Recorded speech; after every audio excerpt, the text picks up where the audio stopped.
Assalamualaikum warahmatullahi wabarakatuh. Sebelumnya perkenalkan, nama saya Rohma dengan NPM 2021020224. Di sini saya akan menyelesaikan tugas mata kuliah Hukum Perdata dosen pengampu Hervin Yoki Pradikta MHI dengan pembelajarannya yang berjudul Hukum Perkawinan dalam Islam dan KUH Perdata. Baik, mari kita lanjutkan ke materinya, yaitu perkawinan dalam hukum Islam. Pengertiannya, nikah merupakan perjanjian hukum atau disebut dengan akad untuk membolehkan seorang laki-laki memanfaatkan seorang wanita untuk menikmati kenikmatan yang awal mulainya merupakan perbuatan yang diharamkan menjadi dihalalkan dengan telah mengutarakan akad yang benar. Menurut Muhammad Abu Israh, nikah adalah akad yang memberikan faedah hukum kebolehan untuk mengadakan hubungan suami istri antara seorang pria dan seorang wanita, serta mengadakan tolong-menolong dan memberikan hak-hak dan kewajiban antara mereka. Kompilasi hukum Islam.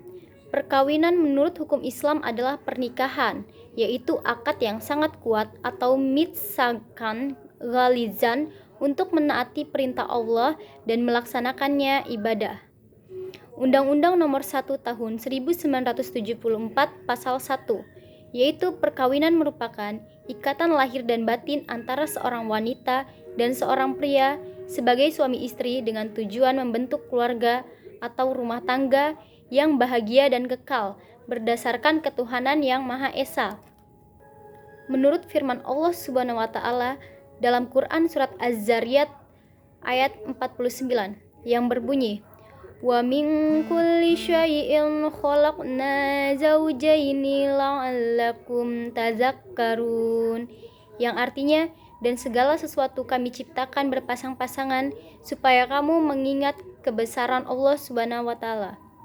Rasulullah Shallallahu alaihi wasallam bersabda, dari Ibnu Mas'ud berkata, Rasulullah bersabda, hai para pemuda, siapa di antara kamu yang mampu atau menanggung beban nikah, maka kawinlah, karena sesungguhnya kawin itu lebih dapat menundukkan pandangan dan lebih cepat dan lebih dapat menjaga kemaluan.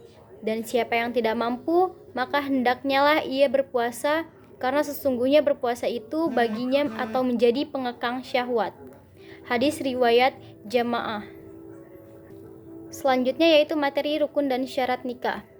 Rukun nikah yang pertama yaitu ada mempelai laki-laki, yang kedua mempelai perempuan, ketiga wali, keempat dua orang saksi laki-laki, dan yang terakhir yaitu yang kelima ijab dan qabul. Syarat nikah. Syarat mempelai laki-laki. Adapun syarat untuk mempelai laki-laki yaitu yang pertama, tidak ada hubungan mahram dari calon istri, yang kedua kemauan sendiri atau merdeka, yang ketiga jelas identitasnya, dan yang terakhir yaitu yang keempat tidak sedang menjalankan ihram.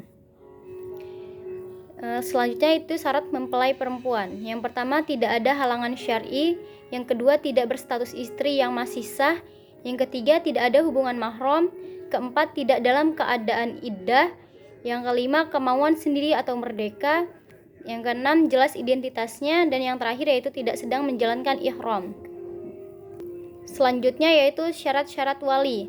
Yang pertama laki-laki, yang kedua balik, ketiga sehat akal, keempat tidak dipaksa, yang kelima adil, dan yang keenam tidak sedang ibadah ihram.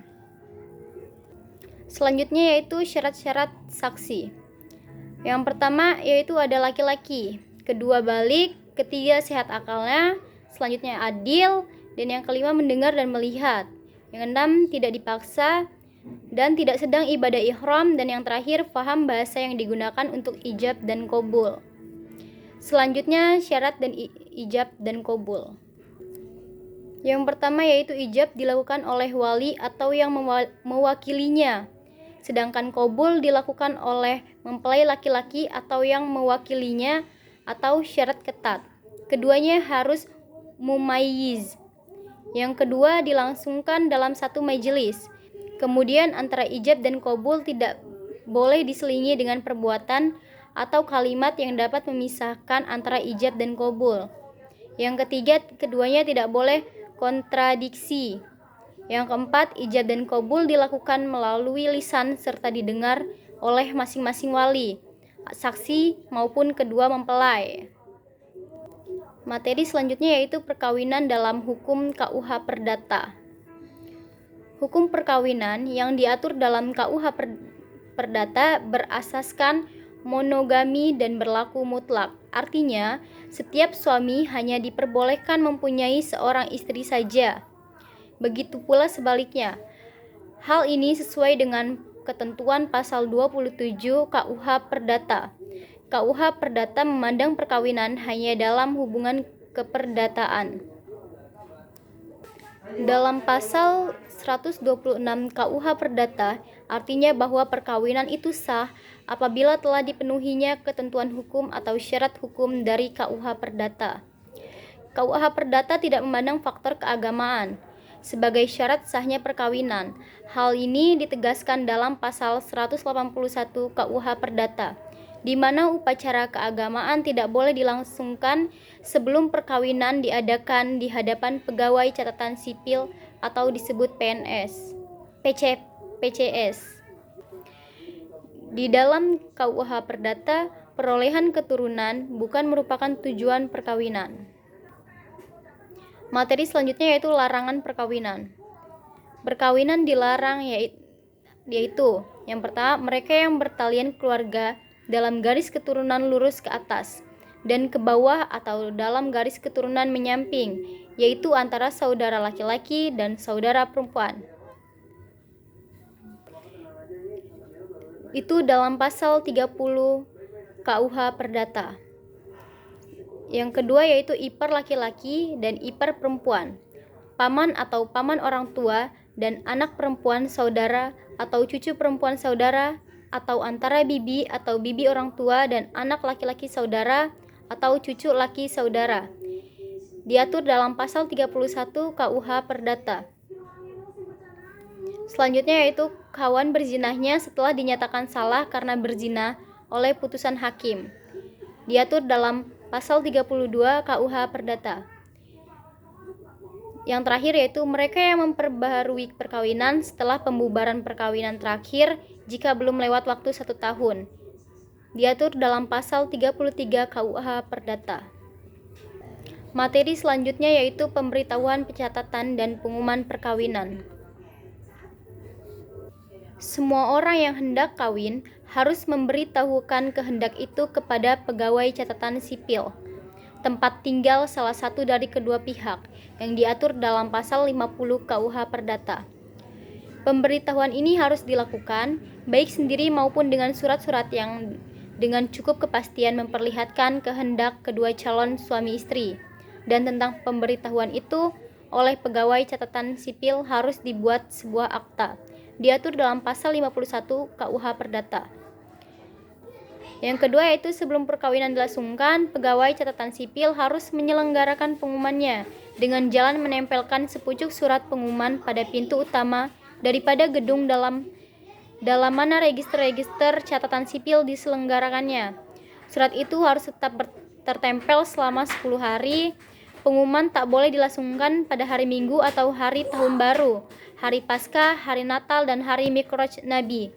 Surat itu berisi nama, umur, pekerjaan, dan tempat tinggal calon suami istri, dan jika salah seorang atau keduanya pernah kawin. Disebutkan juga nama istri atau suaminya terdahulu, hari, tempat, dan jam pengumuman berlangsung. Kemudian surat itu ditandatangani oleh pegawai catatan sipil. Jika kedua calon suami istri tak mempunyai tempat tinggal dalam daerah pegawai catatan sipil yang sama, maka pengumuman harus dilakukan oleh pegawai catatan sipil tempat tinggal masing-masing pihak dalam pasal 53 KUH Perdata. Pengumuman hanya berlaku selama 1 bulan, dan apabila dalam waktu itu tidak dilangsungkan perkawinan, maka perkawinan tidak boleh dilangsungkan lagi.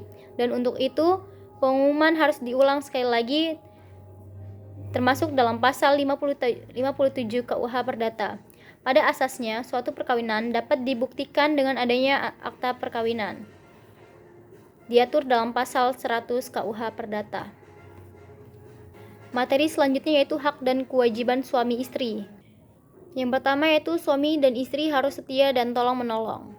Kedua, suami istri wajib memelihara dan mendidik anaknya. Selanjutnya, setiap suami adalah kepala dalam persatuan suami istri. Selanjutnya yaitu suami wajib memberi bantuan kepada istrinya. Setiap suami harus mengurus harta kekayaan milik pribadi istrinya. Selanjutnya yaitu setiap suami berhak mengurus harta kekayaan bersama. Suami tidak diperbolehkan memindah tangankan atau membebani harta kekayaan tak bergerak milik istrinya tanpa persetujuan istri.